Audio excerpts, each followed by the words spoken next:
Chapter 18, the book of Job. Then Bildad the Shuhite replied, "When will you end these speeches? Be sensible, then we can talk. Why are we regarded as cattle and considered stupid in your sight? You who tear yourself to pieces in your anger as the earth, to be abandoned for your sake, or must the rocks be moved from their place? The lamp of a wicked man is snuffed out. The flame of his fire stops burning. The light of his tent becomes dark. The lamp beside him goes out. The vigor of his step is weakened. His own schemes throw him down. His feet thrust him into a net. He wanders into a mesh. A trap seizes him by the heel. A snare holds him fast. A noose is hidden for him on the ground. A trap lies in his path. Terrors startle him on every side and dog his every step.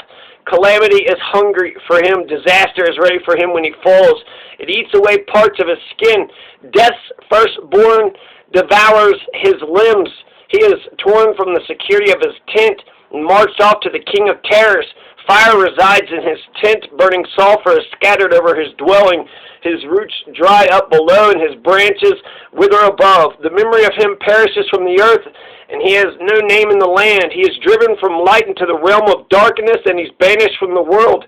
He has no offspring or descendants among his people, no survivor where he once lived. People of the west are appalled at his fate. Those of the east are seized with horror. Surely such is the dwelling of an evil man, such is the place of one who does not know God." So that's pretty fiery stuff. That's some fire and brimstone right there. So that was, it's poetic. The book of Job, it's poetic, right? So, yeah, the book of Job, the book of Job. There's a lot of problems that I have with the book of Job. It's totally backwards and wrong. You should not be loyal to somebody for just blind loyalty for loyalty's sake. That's teaching the slave to always obey the slave master. That's teaching the oppressed to always obey their oppressors, no matter what. And frankly, Job should just tell God what's up. Hey, God, stop fucking with me. So, I got several comments here. Apparently, the book of Job was written by Moses. But how did Moses witness the conversation between God and Satan and the angels? The angels were, and Satan comes in the door, and God's like, "Hey, Satan, what's up?" So Moses was there for that conversation. He was able to write this. Job, this is a parable. This is a story. This is not true. This isn't true in the sense that Nebuchadnezzar was real, or in the sense that Confucius was real, or Gilgamesh, or King Herod, or Pontius Pilate. It's like, you believe in Humpty Dumpty too? Do you believe in Humpty Dumpty too? Oh no, Job was a real man. He was a real man. Moses was there between the conversation with God and Satan. Humpty Dumpty, he was just an egg. Humpty Dumpty was just an egg sitting on a wall. So grow up. Job is not real. Fundamentalist, you are wrong. You guys are wrong. Now Job is going to shave his head after he has all these calamities happen to him. He's going to shave his head like Britney Spears, right? So just leave Job alone. And then he rips up his robe. And then when his three friends come to see him, they see that he's all diseased and dying and sickly, and they rip their robes, and then they sprinkle dust on their heads. The three friends who were worthless blabbermouths, so Job gets all suicidal. He's cursing the day he was born, and he's sitting there and that's just like a baby crying, right? Three friends rip up their robes. So is that something that people did? 3,000? They get pissed off and just rip off their sprinkle dirt on their head. And actually, you can just tell how religion makes people crazy. Just look at the language. So people they'll say that Judas was necessary for the story of Jesus because it's what the prophecy foretold. Oh, it's what the prophecy foretold it. Okay, so normal people use this kind of crazy language.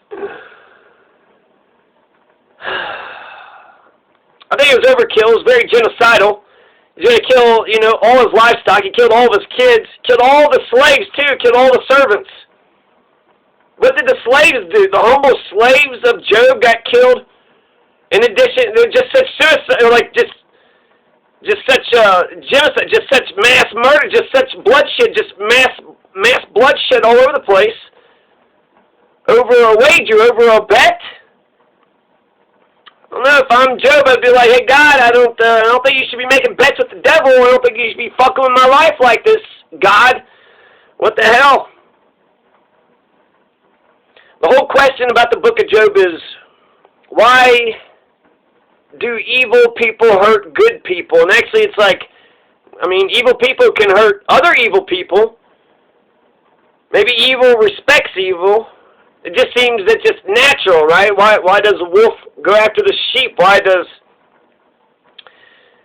do evil people hurt good people? Because they're evil.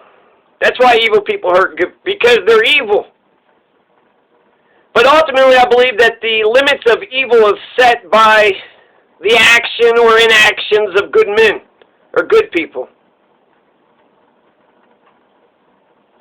So Job needed to speak out. Job spoke up and he got God to present himself, which that would be all the evidence of it. Oh, hey God, okay, wrong about you.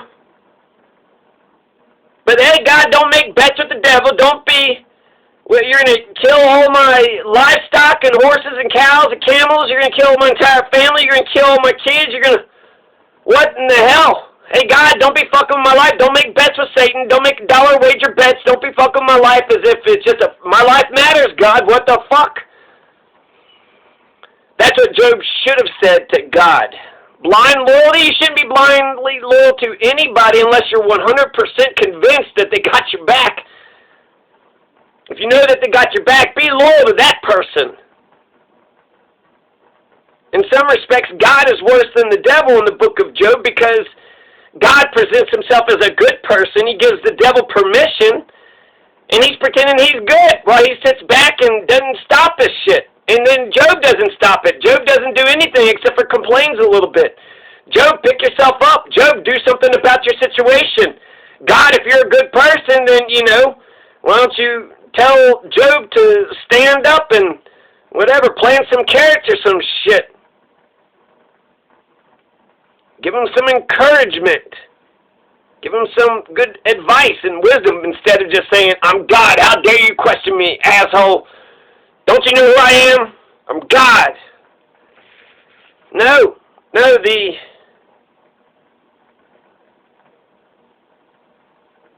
God has to justify why. What, you want my blind loyalty, God? Why? And this is the Jewish God, too, so Christians wouldn't believe in being blindly loyal to a Jewish God. There's also sacrifices. So 3,000 years ago, apparently there's sacrifices all over the place. Job did some sacrifices for God in the very beginning, so he's killing his own sheep. And then the three friends, when they come back, they have... So here's the epilogue, right? So God orders the three shit friends, the worthless blabbermouths, to burn 7 bulls and 7 rams as a sacrificial offering to Job. The townspeople also love and console Job, and he gets a piece of silver and a gold ring. He gets silver and gold from the people. He gets 14,000 sheep, 6,000 camels, 1,000 ox, 1,000 donkeys, 7 sons, 3 daughters. They're the most beautiful in all the land. Jemima, which means dove. Kezich, which means cinnamon. And Karen Hapach, which means horn of eye makeup. Karen Hapach. So... And then Job gets to live for 140 years. Don't question this story. Okay, Abraham lives for 900 years. Adam lived for 7,000 years.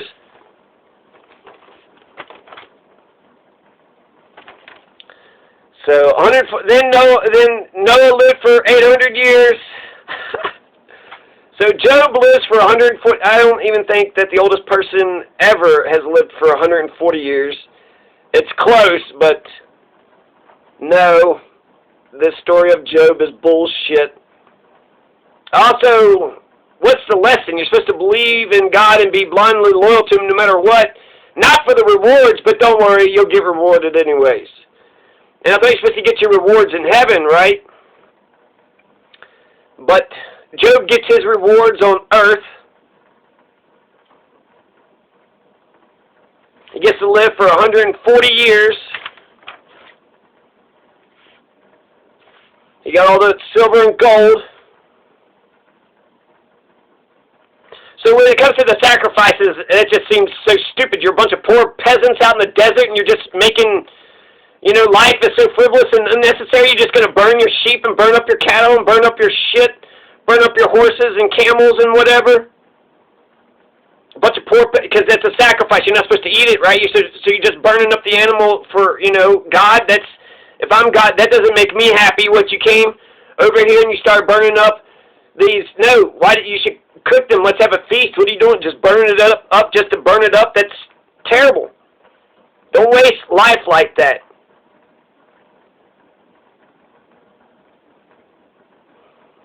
So I think Job needed to curse God, not curse God and die, not like his, wife's terrible advice, and he needs to divorce her. Hey, wife, hey, God, stop making bets with the devil, and hey, wife, we're getting a divorce. We are getting a divorce.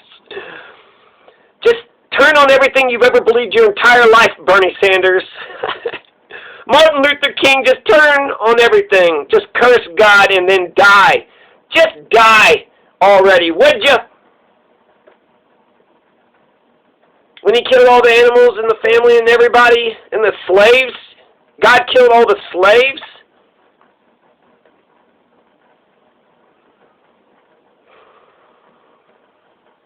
Just remind me of Tom Cruise in Mission Impossible when he was like, they're dead, they're all dead. Jesus Christ. God damn, this is too much. Moses in Exodus got the Hebrews. The Egyptians made the Hebrew slaves, so we're against slavery. Moses saved the Jews from Egyptian slavery. That's the whole point of Exodus. Ironically, there are some passages talking about how the slaves would become free.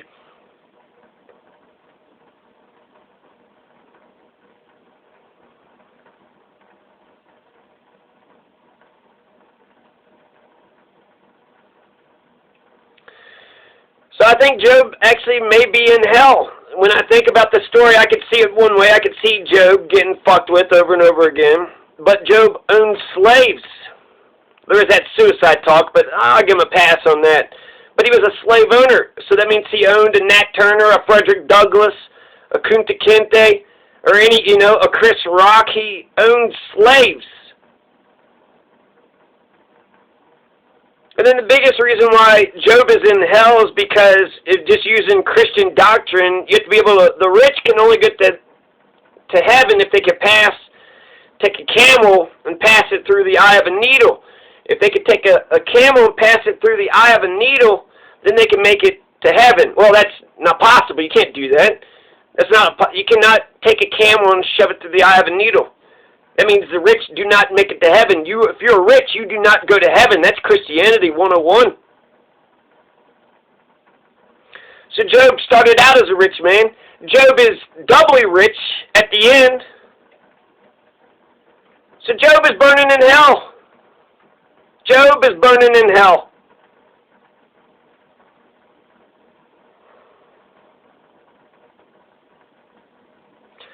So yeah, Job definitely needed to speak up against God. Hey, God, don't make bets with the devil. Hey, God, don't make bets with the devil over my camels and horses and cows. Hey, God, don't make bets with the devil when it comes to the safety and security of my family. Hey, God, don't make bets with the devil.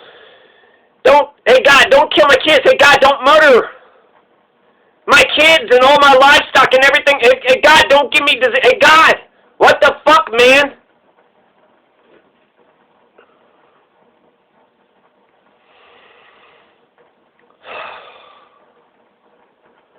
So that's the book of Job, right? That's the book of Job. I think it's a terrible lesson. It's not a good story. It's awful advice. You should, read Aesop's fables.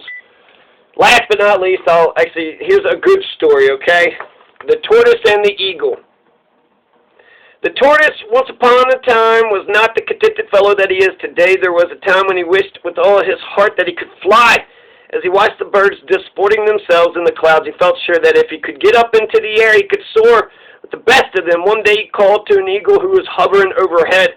"Friend eagle, you are the best flyer among all the birds. If you will teach me to fly, I will bring you all the treasures of the sea." The eagle replied, "But you are asking the impossible, friend tortoise. In the first place, you have no wings, and in the second, nature never intended you to fly." But the tortoise kept pleading and promising greater and greater rewards. So finally the eagle said that he would do the best he could. Telling the tortoise to hang on, he bore him high into the sky. Then he loosed his hold upon the now thoroughly frightened tortoise and cried, "All right, start flying." So the eagle let go of the turtle. The poor tortoise, however, dropped like a plummet and was dashed to pieces on the rocks below. The moral of that is vanity carries its own punishment.